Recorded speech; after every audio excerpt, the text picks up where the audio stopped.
అయితే దౌర్భాగ్యమైనటువంటి పరిస్థితి ఏమిటంటే కనీసం మేము తెలుగుదేశం పార్టీ అభ్యర్థిని పెట్టుకున్నాము, తెలుగుదేశం పార్టీ అభ్యర్థిని గెలిపించుకున్నాము అని చెప్పుకోలేనటువంటి దీనస్థితి, దౌర్భాగ్యం ఈరోజు తెలుగుదేశం పార్టీకి సంబంధించినటువంటి వ్యక్తులకి దాపురించింది. ఇప్పుడు జరిగినటువంటి దంతు ఏమిటి అంటే వైఎస్ఆర్ కాంగ్రెస్ పార్టీ నుంచి ఎవరైతే పోయారో వాళ్ళకి తెలుగుదేశం వాళ్ళు మద్దతు పలికారు.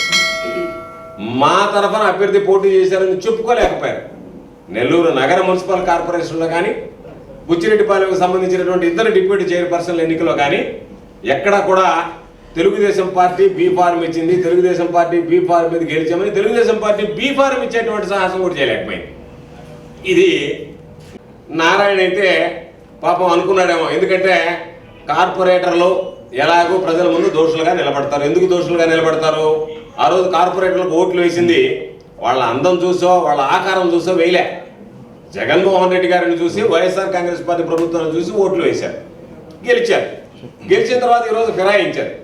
ఫిరాయించిన తర్వాత ఈరోజు ప్రజల ముందు దోషులుగా, ద్రోహులుగా నిలబడాల్సినటువంటి పరిస్థితి ఏర్పడింది. కారణం ఏమిటి అంటే కొంతమంది మాట్లాడుతున్నారు, మాకు తెలుగుదేశం పార్టీ పట్ల మేము ఆకర్షితులమయ్యాము, వైఎస్ఆర్ కాంగ్రెస్ పార్టీ విధానాలు నచ్చలేదని. విధానాలు నచ్చనటువంటి వాడు ఈ పదవును కూడా వదులుకొని వెళ్ళిపోవాలి. ఈ పార్టీకి మేము ఈ పార్టీని తప్పుకున్నాం కదా, పార్టీ ద్వారా సంక్రమించినటువంటి పదవును వదులుకొని మరలా నీకు ధైర్యం ఉంటే పోటీ చేసి గెలవగలిగితే శబాష్, వీడు ప్రజానాయకుడు, మరలా పోటీ చేశాడు, గెలిచాడు, వెళ్ళాడు, తెలుగుదేశం పార్టీ అభ్యర్థిగా ఓటు వేశాడు అనేటువంటి దానికి అవకాశం ఉంటుంది.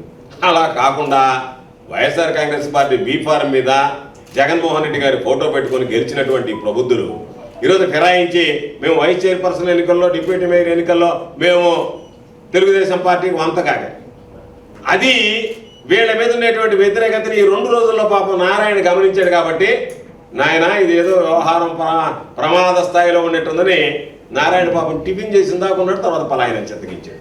టిఫిన్ మీటింగ్, ఆఖరి మీటింగ్, బ్రేక్ఫాస్ట్ మీటింగ్. ఆ తర్వాత ఇంకా నారాయణ కనపడలేదు. Narayana disappeared from Nellore scene. Narayana Nellore సీన్లో ఎప్పుడో మున్సిపల్ కార్పొరేషన్లో నెమ్మ పెడితే వస్తాడు. ఈ లోపల అక్కడ రాజధానిలో వాటిలో ఉంటాడు బిజీగా. కాకపోతే నీకు ముఖద్దెలకు రాలేదా? లేదులే ఏళ్ళని పాపం కార్పొరేటర్ని బలి వసూలు చేసాం, మన పని అయిపోయిందని చెప్పి వెళ్ళిపోయావా? దానికి సమాధానం చెప్పాల్సినటువంటి పరిస్థితి. నువ్వు మంత్రి అనేది పక్కన పెట్టు, నిన్ను మంత్రిగా భావించాల్సినటువంటి అవసరం లేదు. దేనికంటే నువ్వు అక్కడ, కాబట్టి దాన్ని పెద్దగా పట్టించుకోబడి మీ సొంత జిల్లా నెల్లూరులో బుచ్చిరెడ్డిపాలెంలో అదే పరిస్థితి, నెల్లూరు నగరంలో అదే పరిస్థితి ఏర్పడిందంటేనే నువ్వు ఇంకా దానికి సంబంధించినటువంటి దాంట్లో నువ్వు ఒకసారి ఆత్మపరిశీలన చేసుకుంటే నేను అర్హున్నా కాదనేది అర్థమవుతుంది. కానీ నిన్న మాత్రం ఒకసారి ఆత్మపరిశీలన చేసుకున్నాడు. ఓహో, నేను కార్పొరేషన్ హాల్లోకి అడుగుపెట్టడానికి అర్హుడు కాదు ఎన్నికని చెప్పి పలాయన చదివించాడు. లేకపోతే నువ్వు నెల్లూరు నగరానికి సంబంధించినటువంటి శాసనసభ్యుడే కదా, దాని ద్వారానే కదా నీకు మంత్రి పదవి సంక్రమించి ఉండేది. కాబట్టి ఒక శాసనసభ్యుడిగా నువ్వు ఉండి నువ్వు ఏమీ లేకుండా నువ్వు పలాయన చదివించి వెళ్ళిపోయినటువంటి పరిస్థితి ఏర్పడింది. అక్కడ హాల్లో దౌర్భాగ్యం ఏంటంటే పాపం మా కార్పొరేటర్ మా సేనయ్య అడిగాడు. ఏమడిగాడు? అయ్యా మేము బొబ్బల సేనయ్య అడిగాడు. ఏమని అడిగాడు? అయ్యా మేము బీ ఫారం ఇచ్చాం ధైర్యంగా, ఎవడన్నా బీ ఫారం ఇచ్చాడా అంటే పాపం joint collector, presiding officer B form Telugu Desam Party వాళ్ళు ఇవ్వలేదని చెప్పలేకపోయాడు. అతను అంతే దౌర్భాగ్యం. అంటే అధికారులు ఎట్లున్నారంటే వాళ్ళని చూస్తే నాకు అనిపించింది, మామూలుగా సాధారణంగా ఈ జిల్లాలో చాలామంది రెవెన్యూ మంత్రులు పనిచేశారు. నేదురుమల్లి జనార్దన్ రెడ్డి గారి దగ్గర నుంచి నల్లపురెడ్డి శ్రీనివాసరెడ్డి గారి దాకా ఉద్దండలు రెవెన్యూ మంత్రిగా పనిచేశారు. వాళ్ళు రెవెన్యూ మంత్రిగా పనిచేసిన హయాంలో కూడా ఇక్కడ ఉన్నటువంటి కలెక్టర్లు, జగన్ గారు ఆ రోజు కలెక్టర్గా ఉన్నాడు, నల్లపురెడ్డి శ్రీనివాసరెడ్డి గారు రెవెన్యూ మంత్రిగా ఉన్నప్పుడు, సుజాతారావు గారు నేదురుమల్లి జనార్దన్ రెడ్డి గారు ఉన్నప్పుడు ఇక్కడ కలెక్టర్గా పనిచేశారు.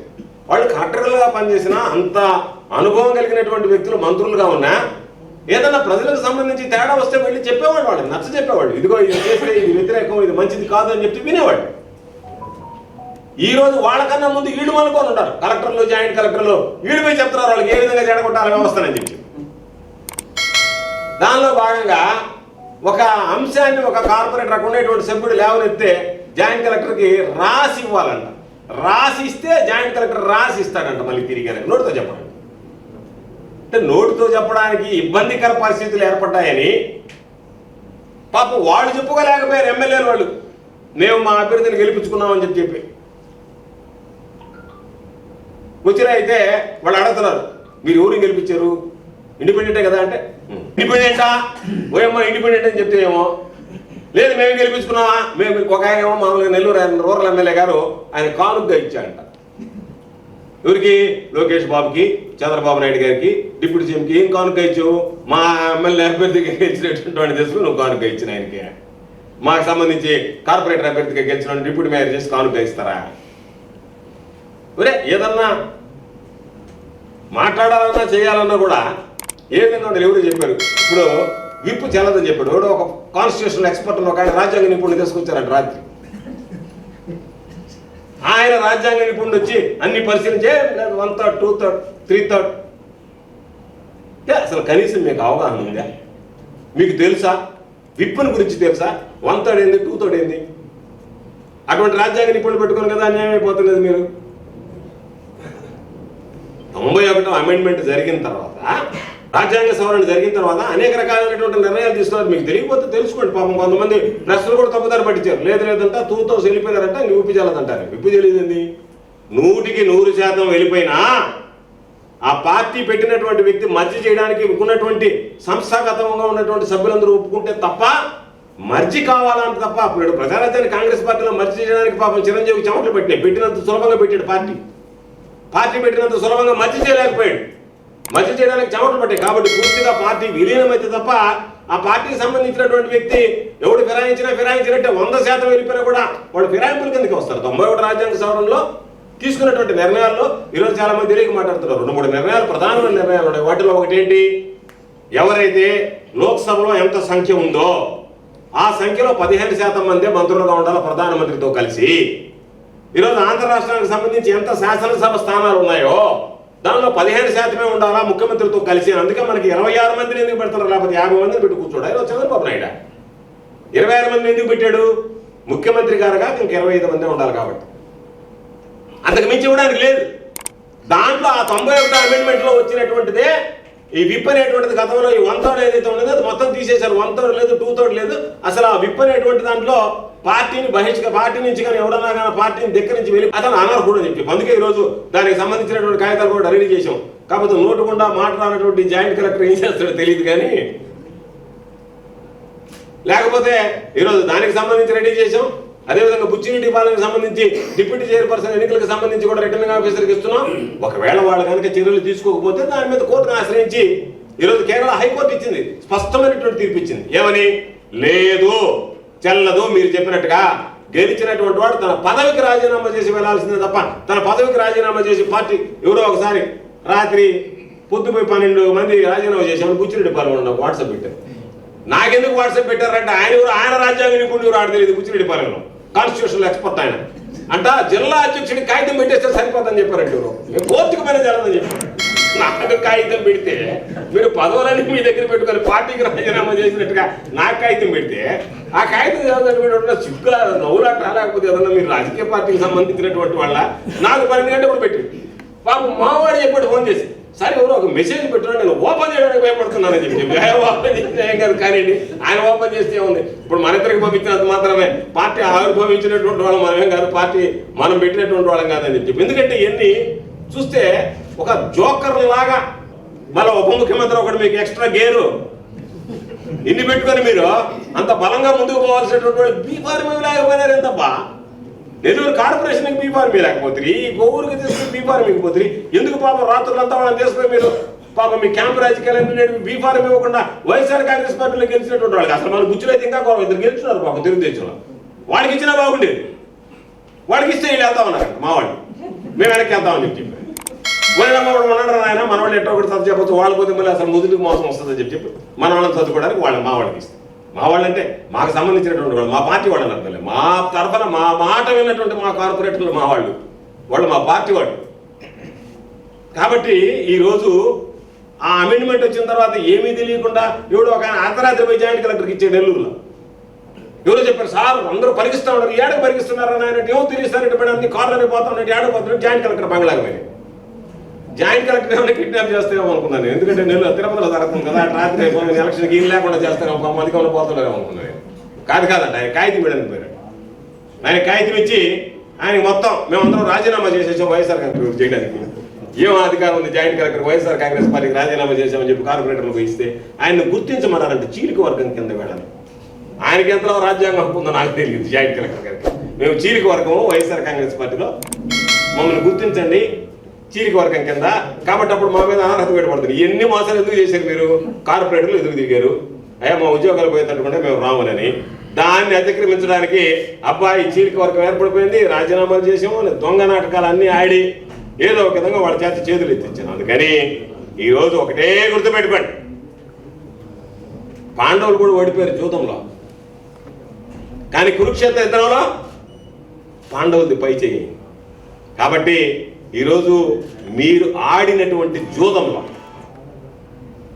వైఎస్ఆర్ కాంగ్రెస్ పార్టీ బలపరిచినటువంటి అభ్యర్థులు ఓటమి పాలై ఉండొచ్చు, కానీ రేపు అంతిమంగా రేపు రాబోయేటువంటి ఎన్నికల్లో ప్రజలు ఇవన్నీ గమనించిన తర్వాత మీకు బుద్ధి చెప్పడానికి సిద్ధంగా ఉన్నారు. వైఎస్ఆర్ కాంగ్రెస్ పార్టీ ఘన విజయం సాధించబోతుంది నెల్లూరు జిల్లాకు సంబంధించి కానీ రాష్ట్రానికి సంబంధించి కానీ అని చెప్పి సందర్భంగా తెలియదు. ఖచ్చితంగా ఇది మనం చూసినటువంటి చరిత్ర. గతం జోదంలో తాత్కాలికంగా కౌరవులు విజయం సాధించిన కురుక్షేత్ర యుద్ధంలో మాత్రం పాండవులు విజయం సాధించారు అనేటువంటిది నగ్న సత్యం. అదే మరలా జరగబోతుంది అనేటువంటి విషయం. అందుకే మేము చెప్పారు, చాలా మంది చెప్పారు ఏమని, అబ్బాయి ఎందుకబ్బా బలం లేనప్పుడు గమ్ముకుంటే పోలేదా అని. మేము గమ్ముకుంటేటువంటి వాళ్ళం కాదు. బిఆర్ అంబేద్కర్ గారు చెప్పినట్టుగా బోధించు, సమీకరించు, పోరాడు అనేటువంటి వాడు.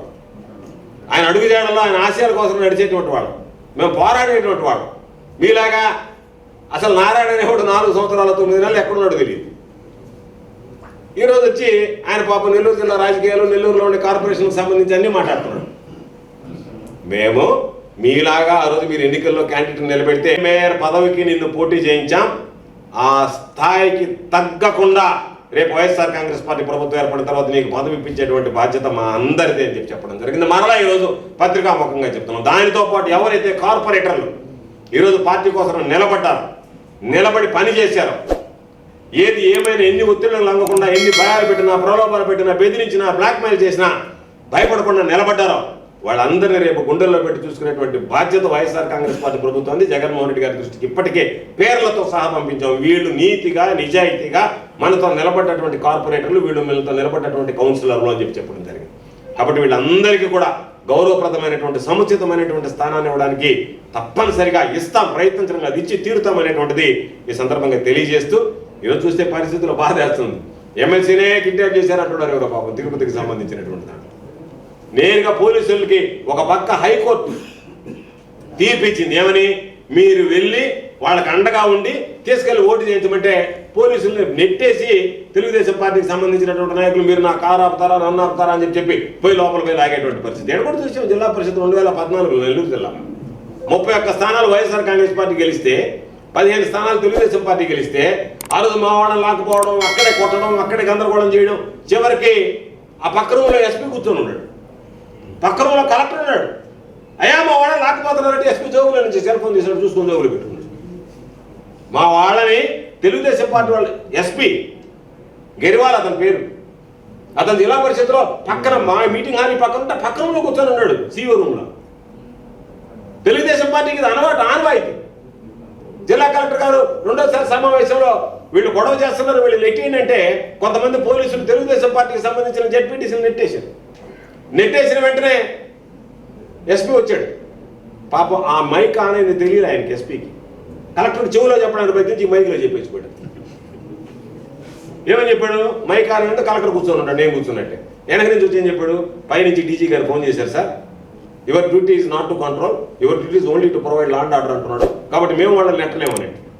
వాళ్ళని నెట్టబోయేప్పుడు కూడా కలెక్టర్ మీద వస్తుంటారు పైకి, మనం వాయిదా పడిపోతుంది. టీడీపీ అని ఉంటే కదా వాళ్ళు గెలిపించినట్టు లెక్క. బహుమతి ఇవ్వాలంటే ఎవరికి ఇవ్వాలా? నువ్వు కొనుక్కొని తీసుకొచ్చే బహుమతి కానీ నా ఆఫీసులో ఉండేది తీసుకొచ్చేది బహుమతి అంటే కొట్టేసినట్టు ఉంటుందే. కాబట్టి కొట్టేసిన దానికి కొనుక్కునే దానికి తేడా తెలియకపోతే కొట్టేయడం అలవాటు అయ్యింది వాళ్ళకి.